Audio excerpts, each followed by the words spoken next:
যে খবরটা ইত্তেফাকের যে খবরটা এটা বিভিন্ন কাগজে আসছে, তবে ইত্তেফাকে এটা বড় করে আসছে। সেটা বলা হচ্ছে যে মেয়র চেয়ারম্যান এরা নির্বাচিত না হয়ে যেটা হবে আর কি। এটা কি আপনি কীভাবে দেখছেন? এটা না আমার মানে আসলে বিশ্বাসই হতে চায় না যে তুফাইল সাহেব এই ধরনের একটা প্রস্তাব দিতে পারেন। আমার কাছে এটা অবিশ্বাস্য লাগছে। এবং আমি যতটুকু শুনেছি, সত্য মিথ্যা আমি জানি না, উনি তো প্রথমে নির্বাচন সংস্কার কমিশনের মেম্বার ছিলেন। ওখানে ওনাকে এই জিনিসটা উনি বাস্তবায়নের চেষ্টা করেছেন, বলার চেষ্টা করেছেন। তারপরে যখন নাকি স্থানীয় সরকার বিষয়ক কমিশন হলো, সেই কমিশন উনি চেয়ারম্যান হলেন, হয়ে উনি এটাকে এখানে স্থাপিত করলেন। আমার কাছে এটা অবিশ্বাস্য লাগে। এটা তো আমরা ছোটবেলায় শুনেছি, খুবই ছোটবেলায়, ওই যে আপনার বেসিক ডেমোক্রেসি, আইয়ুব খান। হ্যাঁ, তো এটাতে মনে করেন 10 জন 11 জন হবে যাদেরকে আমরা নির্বাচিত করবো, সাধারণ মানুষ, তাদেরকে আবার টাকা দিয়ে কিনে নেবে কিনা, 10-11 জন তো কেনাও তো সহজ। তাহলে পুরো জিনিসটা কি হবে? যত মেয়র থাকবে এবং যত চেয়ারম্যান থাকবে, এরা সব ধনাঢ্য ব্যক্তিরা হবে, কোনো উপায় নাই তো। সবাই ধনাঢ্য ব্যক্তিরা এখানে হবে। ধনাঢ্য ব্যক্তিরা ধরনের একটা এই তো অকশনের মতো হবে আর কি, এই লোকগুলিকে নিয়ে, যে আমি এত দেবো, আমি এত দেবো, তুমি আমার বানাও।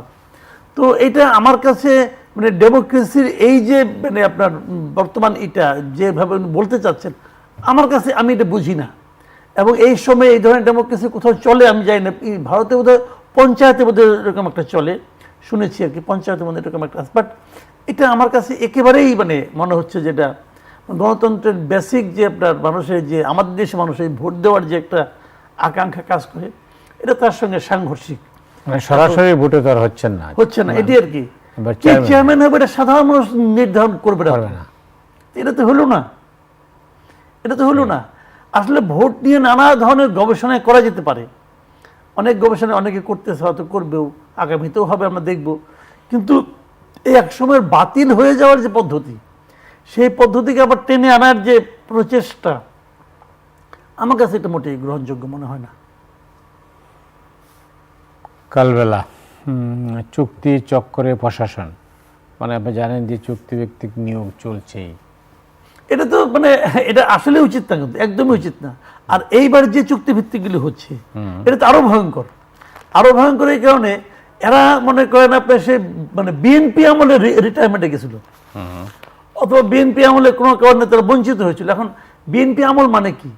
সেই 2009 সাল ধরেন, 15 বছর আগে একজন অবসরে যাওয়া লোকটাকে টেনে এনে আবার চুক্তিভিত্তিক বসানো, এটা তো আমি মনে করি, দেখেন একটা মানুষ কখন অবসরে যায়?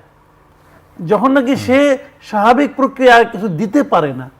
তো আমি মনে করি এটাও আসলে একটা মানে এটা প্রশাসনকে আসলে স্থবির করে দিবে। আপনি প্রশাসনকে আওয়ামী মুক্ত করার নামে বেসিক্যালি তো আপনি বৃদ্ধদের একটা পুনর্বাসন কেন্দ্র বানিয়ে বসছেন। তো তার ফল মনে হয় না যে এটা খুব ভালো কিছু হবে। এটা আমার পছন্দ হলো না আর কি।